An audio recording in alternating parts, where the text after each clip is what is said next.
থাকলে আলোর কোনো সৌন্দর্য থাকবে না, প্রতিটা জিনিসের খারাপটা থাকবে।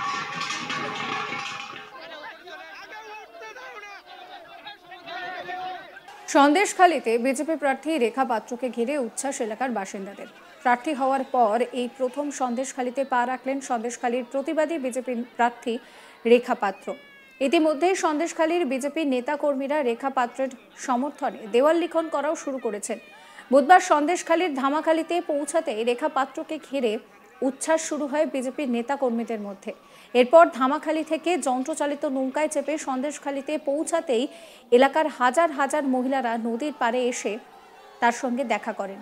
বেশিরভাগ মহিলাই সেদিন রেখা পাত্রের সঙ্গে এলাকার অত্যাচারী তৃণমূল নেতা উত্তম এবং শিবুর বিরুদ্ধে গর্জে উঠেছিলেন। তারা কিন্তু ফলস্বরূপ বিজেপির কেন্দ্রীয় নেতৃত্ব যে রেখা পাত্রকে প্রার্থী করেছেন তার জন্য তারা অভিভূত। এক কথায় বলা যায় যে উচ্ছ্বাসে ভাসছে সন্দেশখালীর মা বোনেরা। এদিন সন্দেশখালীর স্থানীয় একটি শনি মন্দিরে পুজো দিয়ে ভোট প্রচার শুরু করেন রেখা পাত্র।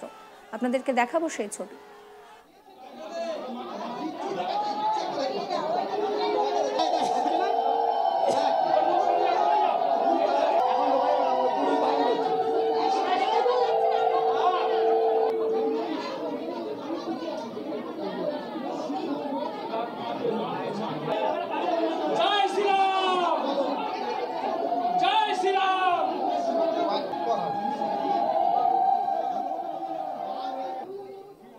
গ্রামবাসী কি বলছেন শোনাবো আপনাদের। সেটা হচ্ছে তৃণমূল পুষ্ট যারা, তারা তো অনেক কথাই ছড়াবে যাতে আমাদের প্রার্থীটা আমরা না দিতে পারি, তার নামে বদনাম করবে। মানুষ যারা বাইরে থেকে আমাদের প্রার্থী নিয়ে আসে তারা কাঠের পুতুল। প্রত্যেক বছরে প্রত্যেকবারে তারা আমাদের এখানে এমপি এমএলএ হয়ে আসে, আমরা তাদেরকে মানে ভোটে জেতাই, কিন্তু সেই বসন্তের কোকিলের মতো একবার এসে ডেকে চলে যায় আর আমাদের পাশে এসে দাঁড়ায় না। আমাদের গর্ব, আমাদের সন্দেশখালীর গর্ব, আমাদের সুন্দরবনের গর্ব রেখা পাত্র আমাদেরই ঘরের মা বোন, আমাদেরই মেয়ে, ও প্রার্থী হচ্ছে। এটা আমরা খুবই খুশি, খুবই আনন্দিত। আমরা তো মানে 100% আত্মবিশ্বাসী আমাদের প্রার্থী বিপুল ভোটে জয়ী হবে। বিজেপি নেতা তুলসী দাস তিনি বলছেন যে তিনি খুব আনন্দিত কারণ ভূমিকন্যাকে প্রার্থী করা হয়েছে। কি বলছেন তিনি শোনাবো।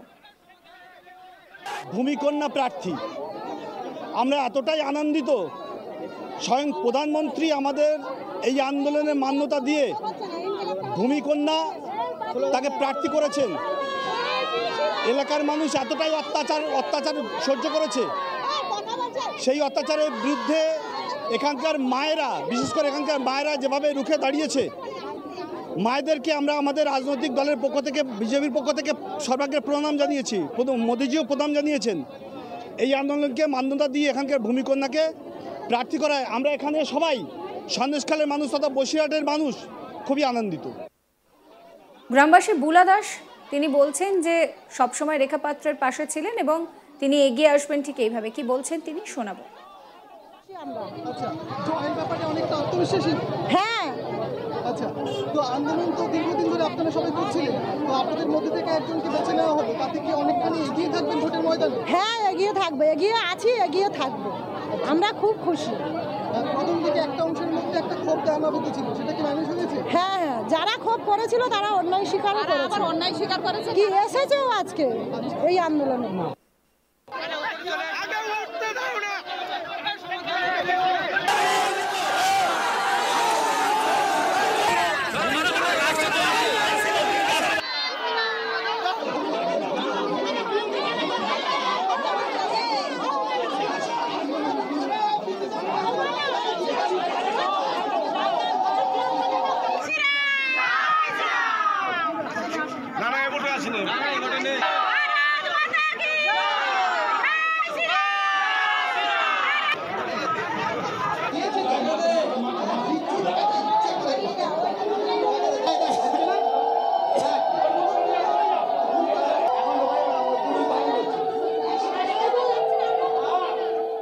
আলো না থাকলে আলোর কোনো সৌন্দর্য থাকবে না, প্রতিটা জিনিসের খারাপটা থাকবে।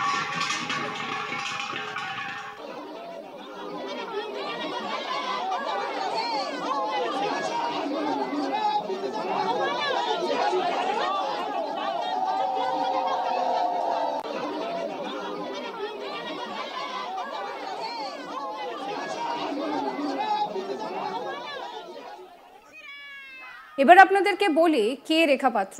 2024-এর 5ই জানুয়ারি সন্দেশখালীর বেতাজ বাদশাহ শেখ শাহজাহানের বাড়িতে রেশন দুর্নীতি কাণ্ডের তদন্তে এসে আক্রান্ত হয়েছিলেন ইডির আধিকারিকরা।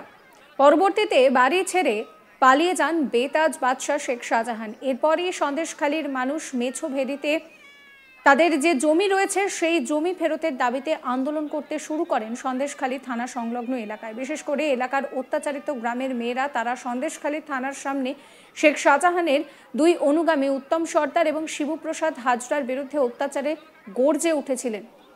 উত্তম সর্দার কম যান না, তিনি শাসক দলের নেতা বলে কথা। তিনি পাল্টা মিছিল বের করেছিলেন সন্দেশখালীর বুকে। মিছিলটি যখন সন্দেশখালীর পাত্রপাড়ার ওপর দিয়ে যাচ্ছিল সেই সময় প্রতিবাদ করেন রেখা পাত্র।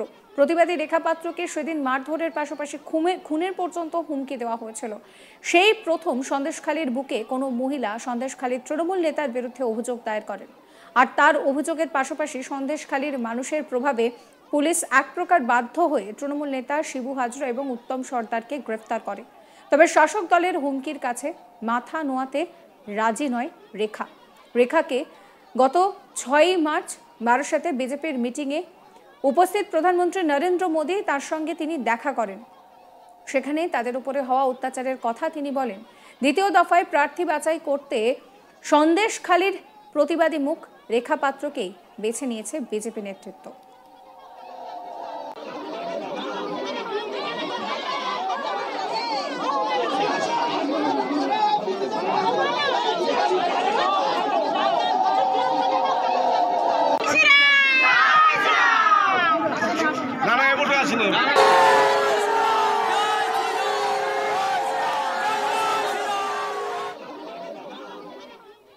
সাবস্ক্রাইব করবেন চ্যানেলটিকে।